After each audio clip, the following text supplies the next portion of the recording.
ఇవాళ మీతో ఒక స్టేటస్ స్టోరీ పంచుకోవడానికి మీ ముందుకు వచ్చాను. అదేంటి అనుకుంటున్నారా? ఒక ఆవిడ ఎవ్రీడే స్టేటస్లు పెట్టేది వాట్సాప్లో. సో పెట్టిన తర్వాత ఆబ్వియస్లీ ఎవరెవరు చూసారు ఏంటి అని చెప్పి అలా చెక్ చేసుకోవడం తన హ్యాబిచుయేషన్ అంట. బట్ తనకి ఒక చిన్న ప్రపంచం, అంటే లైక్ ఒక తెలిసిన వాళ్ళు, బంధువులు అంతా కలిపి చూసినా కూడా ఒక 100 మంది కూడా వాట్సాప్లో లేరు అన్నట్లు తను అన్నది. అయితే ఎవ్రీడే తన స్టేటస్లు చూసే పర్సన్స్ అనేవాళ్ళు తనకు తెలుసు కదా. అలానే ఒకరోజు ఒక ఆవిడ తన స్టేటస్ చూడలేదంట. ఇందబ్బా ప్రతిరోజు చూస్తుంది, నేను ఏం పెట్టినా ఏంటి తను ఇవాళ చూడలేదు అని చెప్పేసి తనకేదో సందేహంగా అనిపించిందంట. చూసింది డే ఎండ్ వరకు చూసిందంట. లేదు ఇంకా చూడలేదు. సో ఇంకా ఉండబట్టలేక హాయ్ అండి ఎలా ఉన్నారు అని చెప్పేసి పెట్టిందంట ఆవిడకి. తను నెక్స్ట్ డే ఆఫ్టర్నూన్కి రిప్లై ఇచ్చిందంట. అయ్యో నిన్న నేను తిరుమలకి వెళ్ళానండి, సో అక్కడ స్ట్రక్ అయిపోయినాము, దర్శనం అంతా బాగా అయింది అని అంటే థ్యాంక్ గాడ్ అండి, బాగున్నారు కదా అని చెప్పేసి కాన్వర్జేషన్ని క్లోజ్ చేసిందంట తను. ఇలానే ఇంకోసారి అనమాట, మళ్ళీ స్టేటస్ చూడలేదు. సో ఆబ్వియస్లీ ఎక్కడికైనా వెళ్ళిందేమో అని చెప్పేసి డే అంతా ఓపిక పట్టిందంట, చూద్దాము ఇంకా అని చెప్పేసి. దాని క్యూరియాసిటీ అనాలో లేకపోతే పక్క పర్సన్ మీద అఫెక్షన్ అనాలో తెలియదు కానీ మిడ్ నైట్ లైక్ 1 o'clock ఆ టైంకి కూడా మెసేజ్ చేసిందంట, ఏమండి మీరు బాగున్నారా అండి అని చెప్పేసి.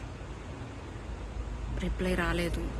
ఇవాళ 1 midnight అయిపోయింది, నెక్స్ట్ డే ఆఫ్టర్నూన్ అయిపోయింది, తన వల్ల కాలేదన్నమాట. అండ్ దట్టు తంది ఏంటి అని అంటే అటుపక్క పర్సన్కి ఎవరు లేరనే కన్సర్న్ ఒకటి మనసులో చంపేస్తుంది. సరే నేను ఇక్కడి నుంచి వెళ్తే ఒక 1/2 hour కదా అని చెప్పేసి ఫాస్ట్గా ఒక 20 minutes రెడీ అయిపోయేసి వెళ్ళిపోయిందంట.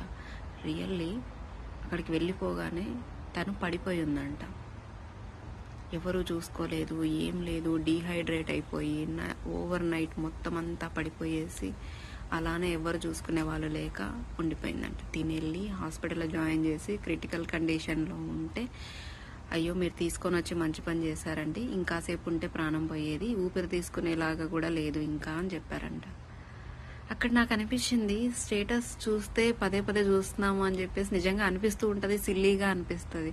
కానీ ఒక స్టేటస్ వల్ల పెట్టడం వల్ల ఒక ప్రాణం కాపాడచ్చు అనేది నాకు ఈవిడ్ని చూసే అర్థమైంది. అంటే ఈవిడనే కాదు, చాలా వరకు ఇప్పుడు ఎవరైనా ఉంటారు క్లోజ్ ఫ్రెండ్స్ అని, కానీ అట్లీస్ట్ అందరినీ అంటే ఎలాగో తెలియదు, క్లోజ్ ఫ్రెండ్స్ అనే వాళ్ళు ఉంటారు. జస్ట్ కొన్ని స్టేటస్లకి వాటికి రిప్లైలు ఇస్తూ, అండ్ కొంతమంది అయితే ఎవ్రీడే మాట్లాడుకుంటూ ఇలా ఉంటారు. ఇలా ఎవ్రీడే మాట్లాడుతూ ఉన్నప్పుడు అటుపక్క పర్సన్కి ఏమైంది అనేది మనకి ఈజీగా తెలిసిపోతుంది. ఎప్పుడైనా ఒకసారి మాట్లాడుతున్నప్పుడు కొంచెం కన్ఫ్యూజన్, ఎలా ఉందో ఏంటో తెలియదు. సడన్లీ ఇట్లాంటిది ఒకటి జరిగినప్పుడు ఉంటుంది చూడండి, అటుపక్క పర్సన్ మన పైన కన్సర్న్ చూపించడం, ఇదంతా నిజంగా అనిపిస్తుంది. ఇలాంటి వాళ్ళే కదా మనకు కావాలి అని చెప్పేసి, మన చుట్టూ ఉండాలి అని చెప్పి అనిపిస్తుంది. ఏమో నాకైతే అనిపించింది. చాలా మంచి ఆవిడ.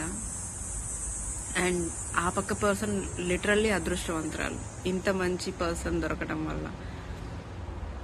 హ్యాట్స్ ఆఫ్ అండి. వాళ్ళ ఏజ్లో ఎంతో తెలుసా అండి? లైక్ 60s అంత కల్మషం లేకోకుండా ఎంత మంచిగా ఉన్నారు.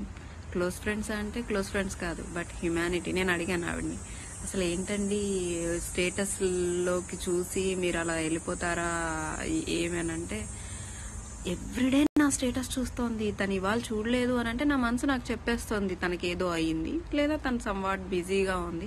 బట్ ఆ బిజీలో కూడా ఒక్కసారి అది బిజీనో కాదో తెలుసుకుంటే నాకు హ్యాపీగా ఉంటుంది. నేను తను డిస్టర్బ్ చేయాలని కాదు. ఇన్ కేస్ తను ఒకవేళ ఎక్కడైనా ఫంక్షన్లో ఉంది అలా అంటే, మేబీ తను ఫంక్షన్లో ఉంటే హ్యాపీ మూడ్లో ఇంకా చూస్తుంది కదా అనే ఫీలింగ్ నాది.